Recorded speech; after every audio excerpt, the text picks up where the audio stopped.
Council classes में आप लोगों का एक बार फिर स्वागत है। हम लोग उत्तर प्रदेश लोक सेवा आयोग द्वारा जो परीक्षाएं आयोजित होनी हैं, दो परीक्षाएं आयोजित होनी हैं। एक तो समीक्षा अधिकारी की परीक्षा, एक समीक्षा अधिकारी की परीक्षा है जो फरवरी माह में होनी है। उसके बाद उसी से लगा हुआ मार्च में पीसीएस की परीक्षा आयोजित होनी है, जिसमें भारत में जो जनगणना है, चाहे उत्तर प्रदेश के संदर्भ में हो चाहे पूरे देश के संदर्भ में हो, उसमें कई विविध प्रकार के प्रश्न आते हैं। राज्यों के क्रम में कौन से जिले महत्वपूर्ण हैं, कौन से डाटा महत्वपूर्ण है, उन सब के बारे में हम लोग आइए एक चर्चा करते हैं। आज की क्लास में हम लोग जनगणना के विषय में चर्चा करेंगे।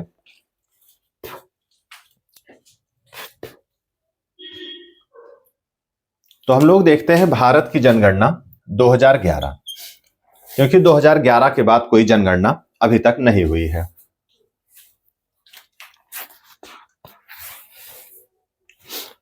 तो इसमें एक बात यहां देख लें आप, ये क्रम में कौन सी जनगणना है, ये 15वीं जनगणना है। इस जनगणना का जो मोटो है, जो नारा है, वो क्या है? हमारी जनगणना हमारा भविष्य। क्या है?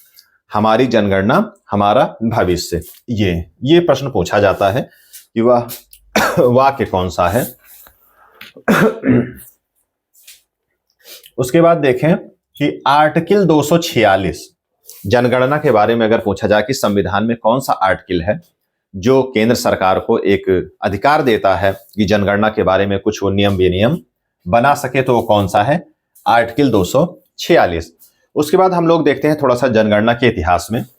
सन 1872 में लॉर्ड मेयो के काल में, अंग्रेजों के समय में सबसे पहली बार जनगणना भारत में हुई थी।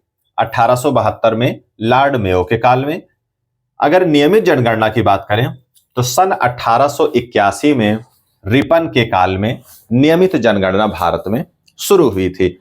इसी के बाद हर 10 वर्ष के अंतराल पे जनगणना होती है।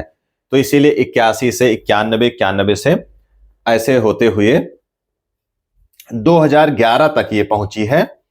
15वीं जनगणना है क्रम में।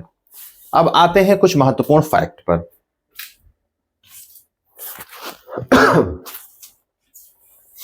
अगर जनगणना में भारत की जनसंख्या की बात करें, उसमें दशकीय वृद्धि का प्रश्न आता है कि भारत की जो जनसंख्या है उसमें दशकीय वृद्धि दर कितना है। तो वो कितना है? 17.7%। ये दशकीय वृद्धि दर है। वार्षिक वृद्धि दर की बात करें तो 1.64%। ये वार्षिक वृद्धि दर है। हम सीधे प्रश्नों को देख रहे हैं कि जो परीक्षा में सीधे सीधे आते हैं। पूरा एक तरफ से इतिहास भूगोल पढ़ने का कोई मतलब नहीं है। अब उसी क्रम में देख लेते हैं कि 1921 को महाविभाजक वर्ष कहा जाता है। सीधे प्रश्न यही आता है कि महाविभाजक वर्ष कौन सा है। तो कौन सा है ये? 1921। उसका कारण यह है कि यहीं से भारत में जो जनसंख्या है वो जनसंख्या की वृद्धि तीव्र गति से हुई है। कब से? 1921 को। इसीलिए इसको महाविभाजक वर्ष कहा जाता है। सीधे सीधे यही प्रश्न आता है। अब देख लें 1961 से 71 के बीच में यह प्रश्न आता है कि सर्वाधिक दशकीय वृद्धि दर कब रही है? किस दशक में भारत की जनसंख्या सबसे तीव्र गति से बढ़ी है? तो वो कौन सा है? 1961 से 71 के बीच में 24.80 की गति से बढ़ी है। 24.80% के दशकीय वृद्धि दर से 1961 से 71 के बीच में बढ़ी है। ये सारे दशकों में सर्वाधिक है। इससे ज्यादा तीव्र गति से किसी दशक में नहीं बढ़ी है। अब आइए देख लेते हैं हम लोग। ये तो थोड़ा सा रहा पुराना, 2011 के पहले का ये सब मामला है। अब हम लोग आते हैं 2011 में कौन सा आंकड़ा है। अब उसमें जनसंख्या वृद्धि दर अगर हम लोग देख रहे हैं तो उसमें देख लें कि सर्वाधिक जो वृद्धि दर है वो कब है?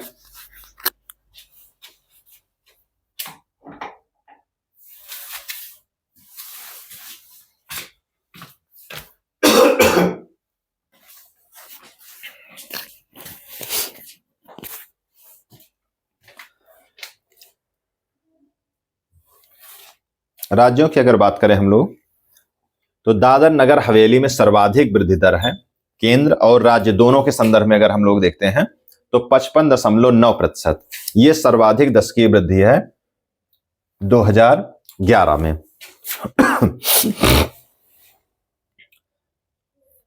केंद्र शासित प्रदेश में अगर राज्य की बात करें तो बिहार सबसे तेज गति से बढ़ने वाला राज्य कौन सा है? बिहार, जनसंख्या के मामले में 15.4%। अगर राज्य पूछा जाए तो 25.4%, ये बिहार सर्वाधिक है।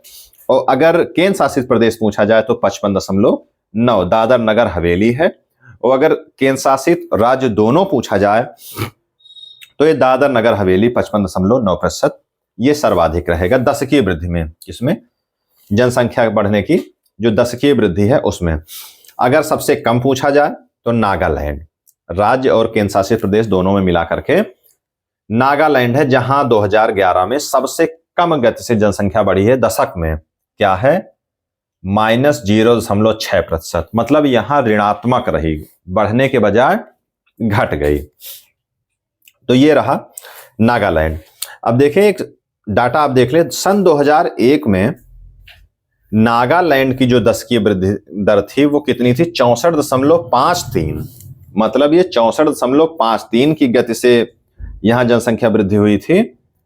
और उसके बाद में अगर देखें 2011 में, तो वही नागालैंड उसी जगह ये ऋणात्मक हो गई, मतलब माइनस में जनसंख्या वृद्धि दर माइनस में हो गई। अब आइए देख लेते हैं सर्वाधिक जनसंख्या वृद्धि वाले जिले कौन से हैं। कुरंग कुमे अरुणाचल प्रदेश का, यमन पुदुचेरी का। कुरंग कुमे किस गति से बढ़ा है?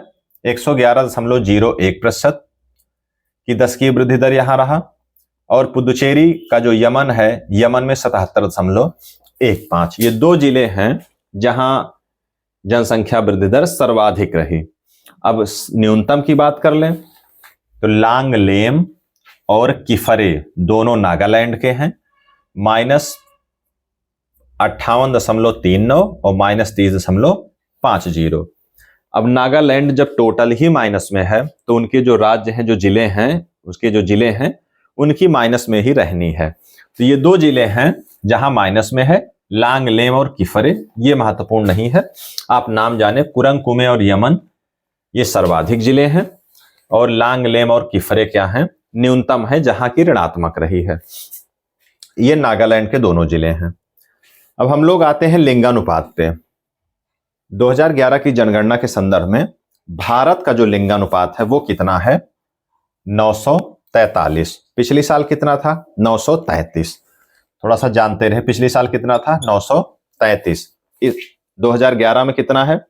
943। अब सर्वाधिक कौन सा राज्य है? केरल 1084। हरियाणा सबसे कम है 879। अब ये जो लिंगानुपात है आप लोग जानते ही होंगे, ये जो है 1000 पुरुषों के अनुपात में कितनी स्त्रियां हैं, यही लिंगानुपात होता है। तो जो 943 है, 1000 पुरुषों पे 943 महिलाएं हैं। और केरल में अगर देखें तो यहाँ 1000 पुरुषों पे 1084 महिलाएं हैं। हरियाणा में अगर हम बात करें तो 1000 पुरुषों के संदर्भ में 879 महिलाएं हैं, 879। तो सर्वाधिक लिंगानुपात में केरल है और हरियाणा सबसे कम में है। भारत की बात करें तो 943। साक्षरता दर की बात करें तो टोटल भारत की 73%, और राज्यों की बात करें तो केरल सर्वाधिक है 94%। बिहार है कितना? सबसे कम 61.8%। जनघनत्व अगर देखें भारत के संदर्भ में 382 एक वर्ग किलोमीटर में निवास करने वाली जो जनसंख्या है वो क्या है? जनघनत्व है। भारत 382, बिहार 1106 सर्वाधिक, 1106 जनसंख्या एक वर्ग किलोमीटर में। अरुणाचल प्रदेश, ये क्या है? अरुणाचल प्रदेश, यहां कितनी जनसंख्या है? 17। यहां पहले 7 और 9 हुआ करती थी, अब कितनी है? 2011 के संदर्भ में 17। वर्तमान में तो कुछ बढ़ा होगा क्योंकि जनगणना हुई नहीं है, लेकिन जो भी डाटा हम लोग पढ़ेंगे वो 2011 के ही संदर्भ में हम लोग देखेंगे। जनघनत्व 382 भारत में, बिहार 1106 और अरुणाचल प्रदेश 17। अंतिम डाटा हम लोग देख लेते हैं जनसंख्या के संदर्भ में कि कौन से राज्य किस क्रम में है, ये पूछता है क्रम लगाने के लिए। तो सर्वाधिक जनसंख्या किस राज्य में है? उत्तर प्रदेश, उसके बाद महाराष्ट्र, फिर बिहार, उसके बाद पश्चिम बंगाल और सबसे अंत में आंध्र प्रदेश। ये 5 राज्य हैं जिनमें सर्वाधिक जनसंख्या रहती है। आपको अब पहला कहीं नहीं पूछा जाता है, जो भी प्रश्न पत्र में प्रश्न बनते हैं उसमें पहला बहुत रेयर पूछा जाता है। जो भी पूछा जाता है वो दूसरा तीसरा क्रम में उसी में दे देगा कि इसमें सर्वाधिक कौन सा है। तो आपको 5-5 की निगाह आपको बना के रखनी है जनसंख्या में, उत्तर प्रदेश, महाराष्ट्र, बिहार, बंगाल और आंध्र प्रदेश।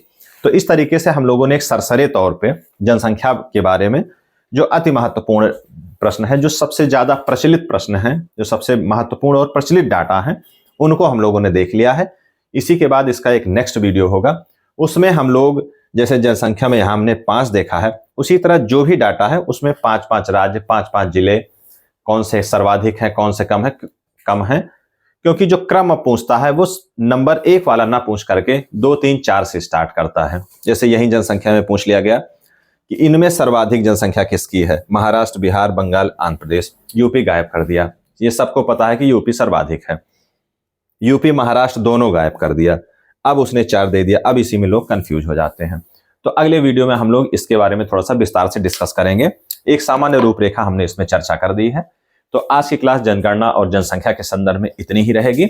हम लोग नेक्स्ट क्लास में मिलते हैं और आप लोग इसको जो है थोड़ा सा स्क्रीनशॉट ले करके या इसका आप थोड़ा सा ऐसे शॉर्ट नोट्स ऐसे बनाते चलें, आप देखते चलें। मुश्किल से 5-7 मिनट का वीडियो है, 2 मिनट आपको लगेगा, इसको राइट डाउन कर लें। ये सारे महत्वपूर्ण हैं, इनमें से ही आता है और इतने सरल हैं, इतने प्रचलित हैं। अगर ये गलत हो जाएंगे तब आपके सिलेक्शन में जरूर बाधा होगी। तो इस पे आपको ध्यान करके इस बात को आपको महत्वपूर्ण एकदम पहली प्राथमिकता पे करके आपको इसको देखना है। ठीक है, आज की क्लास हमारी यहीं पर खत्म होती है। मिलते हैं हम लोग नेक्स्ट क्लास में। धन्यवाद।